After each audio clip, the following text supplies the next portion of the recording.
Hey, ICHU family. You've heard me say so many times, one of the most glorious things about homeschooling is we get to teach our kids about real life. And to me, you can't really put a price tag on that. It's so much more important than just simply academics. I have before me Proverbs chapter 10, verse 5. This is the Living Bible paraphrase, and it says, "A wise youth makes hay while the sun shines, but what a shame to see a lad who sleeps away his hour of opportunity." I have my Bible here as well, and my Bible is my notebook also. If there's anything that my kids will ever fight over for an inheritance, is who gets Dad's Bible, because all of my notes are in there. And on numerous places, this one is Ezra chapter 6, when they finished the temple. I have here, certain seasons carry more weight than other seasons. We are in the country here in Southern Illinois, and while there are some advantages being in the city, one of the big advantages about living in the country is we're connected to natural law. We are connected with how God does creation. And we understand that on the farm, you cannot sleep away certain seasons. They're vital to success. All seasons do not carry the same amount of importance. This has been a tough planting season. Today's like July the 7th or 8th. And a lot of the corn here that should be tasseling is just maybe ankle high. It's been a difficult season, a lot of replanting.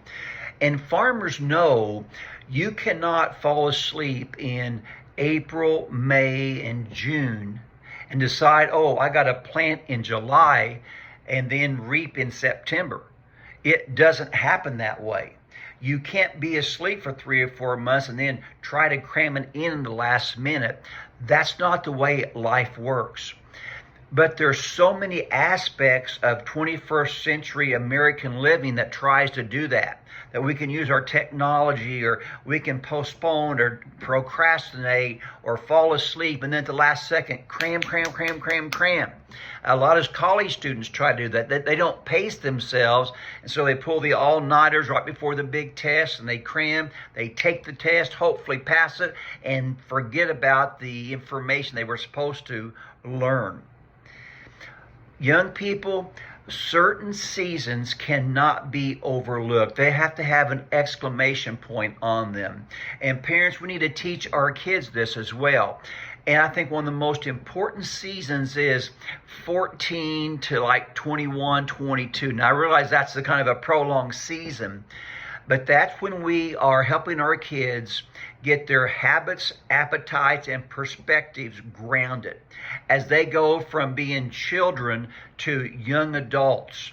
That is such an important period. And there's so many things I could share about this, and I'm going to bring in 4 or 5 past videos real quickly here. I share with my kids the importance of 15-minute blocks. We all will get a certain number of 15-minute blocks throughout the day, throughout the week. Most young people spend that time playing with their phone. Majority of the time is foolishness, scrolling through social media, Instagrams, Facebook, whatever it might be, looking for memes to laugh at. And I've told my sons especially, I said, guys, you don't get those minutes back. And one of my sons just recently told me he was reading a book on Iwo Jima. And we were going to the father-son camp at that time, so it was in October. And we were staying on the south side of Oakland, whenever the camp was on the north side at Walnut Point. And just that 20-minute ride there and back each day, he read maybe 5 pages each time. So 5 there, 5 back. 10 pages, not that big, but we would do that 3 times a day. So that's 30 pages. And not just that, he was telling his little brothers this, that he had a better opportunity to absorb, to digest those pages. Because he read 5 pages at a time, he would think about that as he went on from there. And so we are so busy. We eat thousands of words a day, but we digest and use so very little of those words.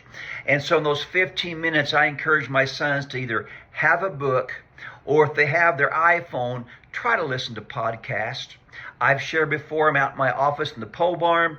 We have a weight area outside, and all the boys come and work out. And I very seldom hear any music plays. It's usually historical YouTube clips of some type. It's preachers. It's self-improvement gurus. It's conservative speakers like Michael Knowles or Shapiro.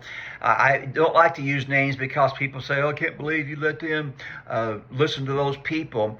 I like for them to listen to people who are influencers, who have got a market, who have managed to get us to a certain level because of their expertise. And they might not agree with them, but it's still good for them to process this information. And so I want to really encourage parents to talk to their children, especially young men, that there are certain seasons you just can't fall asleep in, and that is especially through those latter teen years as we go from boys to men, as we go from girls to women. So much is happening in that time, far past academics. Now, let me also add, and again, forgive the longevity of this video, there are also seasons of more relaxation, and that's good too. Now, we don't want to stay relaxed 11 months out of the year. That's called laziness or procrastination or disorganization. But I know in our house, December slows down as we begin to celebrate the birth of our Savior. And we just do a lot of different activities. We pull back from academics from that season. It's a real familial time as the family comes in, and it's precious. My daughter, who married my son-in-law, obviously, farmer's wife, she has come to appreciate January and February because harvest is in, fall tillage is done, and they can kind of catch a breath as they prepare for the next season. And he even has a part-time job on the side of that. But even there, they try to find that time to just relax and catch a breath. I think when a woman is pregnant, we did not do well in our home because we pushed a lot. And so we didn't enjoy that last month or two. And then within a week or two, we are right back in the saddle again, rather than taking that time and enjoying that time as husband, wife, and a family. So likewise, just as there are seasons we can't fall asleep in, there are seasons that God's given us to rejuvenate, to recharge the battery. And I think summertime is one of those times right now as we start to think about next year's schooling also. So once again, I hope this encourages you to take advantage of the season you are in and teach your kids, whether it's a season to go, that demands extra sacrifice, less sleep perhaps, or if it's a season to go, we'll take a breath and take advantage of those seasons because they are given by a sovereign God for the good of his people. This is Kirk Smith with ICHE's Take 5.